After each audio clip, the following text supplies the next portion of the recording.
अजीज़ान गिरामी मोहतरम दोस्तों, बुज़ुर्गों, आदाब, जय हिंद। दोस्तों, आज बहुत ही अहम मुद्दा ये है जिस पे मैं आपसे गुफ्तगू करना चाहता हूँ कि हमने इस वक्त 2024 के जो रिज़ल्ट आया है और उसमें सभी लोग अपना अपना जश्न मना रहे हैं। कोई सरकार बनाने का जश्न मना रहा है, कोई इसलिए जश्न मना रहा है कि हमने अब पहले से ज़्यादा जीत हासिल की है और अब मजबूत हो गए, और किसी ने सबसे ज़्यादा, जैसे समाजवादी पार्टी ने सीटें हासिल की हैं। यहाँ मैं एक बात ये कहना चाहता हूँ कि आखिर इसमें मुसलमानों का क्या।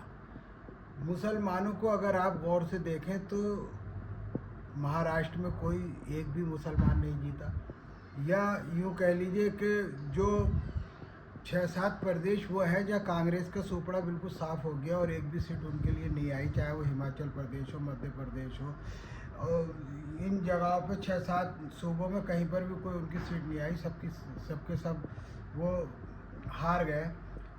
लेकिन हमें इन बातों से कोई मतलब नहीं है। मेरा मकसद यहाँ कहने का ये है कि अगर असदुद्दीन ओवैसी साहब को इस इंडिया गठबंधन में शामिल क्यों नहीं किया गया, क्योंकि क्या भाई लीडर होने में, उनके काबिल होने में, ईमानदार होने में, या बेहतरीन प्रवक्ता होने में, या उनके साथ मुसलमानों के साथ साथ दलित भी हैं, मजलूम, पिछड़े, सबकी वो आवाज़ उठाते हैं, बोलते हैं, तो एक बेहतरीन लीडर है। अगर उनमें कोई कमी है तो वो यह है कि वो मुसलमान है। क्या उनके मुसलमान होने की वजह से क्या हम भारतीय जनता पार्टी से ये सबक नहीं ले सकते?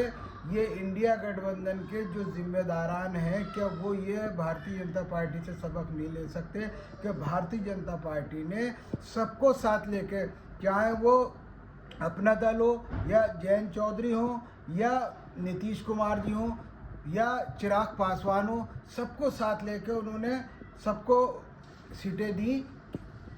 किसी को 2 दी या किसी को 1 दी, वो जीत के आए।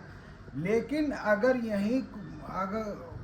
असदुद्दीन ओवैसी साहब ऑल इंडिया मजलिस इत्तेहादुल मुस्लिमीन अपने कैंडिडेटों को खड़ा करती, तो वही नाम निहाद मुसलमान जो अपने आप को जो गुलाम है और अपने आप को लीडर कहते हैं, वही सबसे पहले कहते कि असदुद्दीन ओवैसी साहब बीजेपी की बी टीम है, या बीजेपी के वोट कटवा हैं।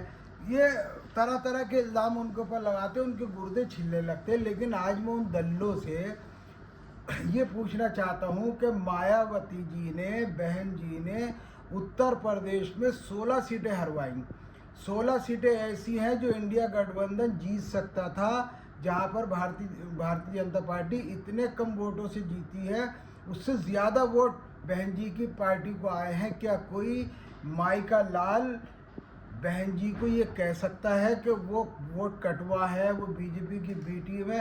नहीं कह सकता। अगर वो सिर्फ कहते हैं तो वो कहते हैं असदुद्दीन ओवैसी को, और वो इसलिए कहते हैं कि वो एक मजबूत आवाज़ है, वो कानून के दायरे में चलने वाली आवाज़ है, वो हक की आवाज़ है, और वो लीडर, वो बेबाक आवाज़ है जो सड़कों से लेके पार्लियामेंट तक हकीकत बयान करती है और सच्चाई बयान करती है। इसलिए डरते हैं ये लोग असदुद्दीन ओवैसी से, इसलिए साथ में नहीं लेना चाहते। कि अगर उन्हें भी 5 सीटें मिली होती और 5 सीटों पर वो इलेक्शन लड़े होते, या महाराष्ट्र में 2 सीटें उन्हें मिली होती और वो गठबंधन के हिसाब से लड़े होते, तो 6-7 सीटें आराम से ला सकते थे।